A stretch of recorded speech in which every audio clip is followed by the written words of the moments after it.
We're now joined by Governor Gretchen Whitmer, who is days away from signing our state budget into law. Thank you so much for being here, Governor Whitmer. I know we don't have long before you, so I just want to jump right into it. It seems like third time was the charm. What was the difference this time in getting the deal done? You know, we stayed at the table. I mean, we've been working long hours to try to, bridge the differences between a Republican House and a Democratic Senate and my agenda. And it wasn't easy, but I think at the end of the day, the people of Michigan are benefited by the fact that we had to make some tough decisions together, but we put the priorities of the people first, and long overdue investments in infrastructure, continued investment in education, protecting Medicaid, and making sure that people can keep more money in their pockets was kind of the centerpiece of this budget. And I think those are good things for all the people of Michigan. Absolutely. I mean, two big factors in your administration is the roads and education, and we see record investment in those two areas. What is your message to the people of Michigan? You know, my North Star has always been, how do we solve problems and how do we work through our differences? And with divided government right now and hot rhetoric everywhere, it was a little more challenging. But at the end of the day, Speaker Hall and Senator Brinks and I were able to come up with a solution that means everyone can point to something important they were able to get done, and we all had to make concessions along the way. But you know what? That's what negotiation is, and people in our state expect us to stay at the table till we get it done, and we did. Yeah, when you speak of concessions, we know that this year's budget is significantly lower than last year's budget, so we know things are on the cutting room floor. We see cuts in the Department of Health and Human Services and the AG's office. What differences could we see this year in Michigan? I think across state government, you'll see that we're going to be a lot more efficient. We were able to find some areas where we can tighten things up. And you know what? That's always a good thing. And that was something that was important to the Speaker of the House. We also, though, are not going to be laying off employees. We'll continue the level of service on the vast majority of things that people depend on from state government. And that was important to me and to the Senate Majority Leader. So the fact that we are able to recognize we're going to make government work better for people and more efficient, those are good things from everyone's perspective, I think.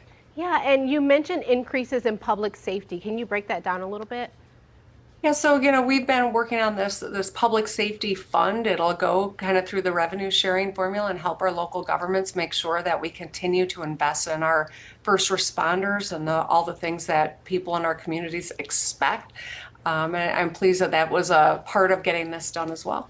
So we're like police agencies, fire departments, things like that.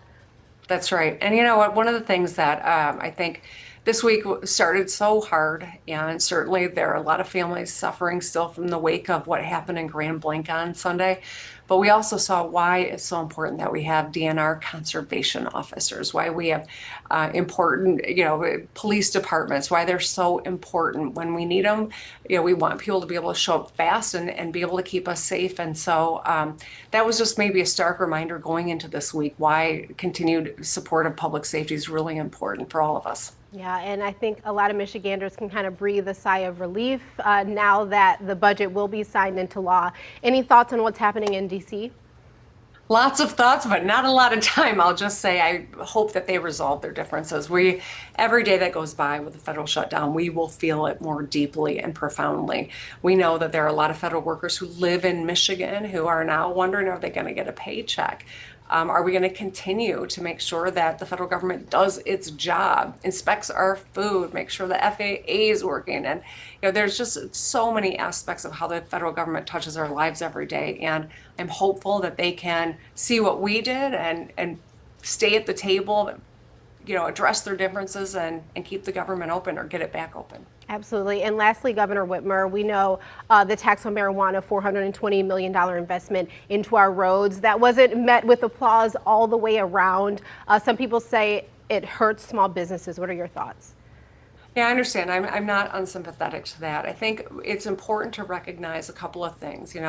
At one point there was conversation about should it be taxed at the same level as tobacco, which is significantly higher than 24%.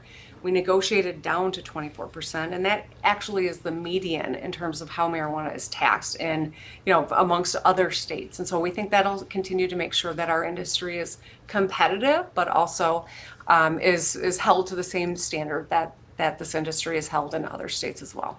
Perfect. Anything else you'd like to share, Governor Whitmer? I don't think so. Go Tigers and go Lions. That's right. All right, we appreciate your time. Have a great rest of your day. Thank you, you too.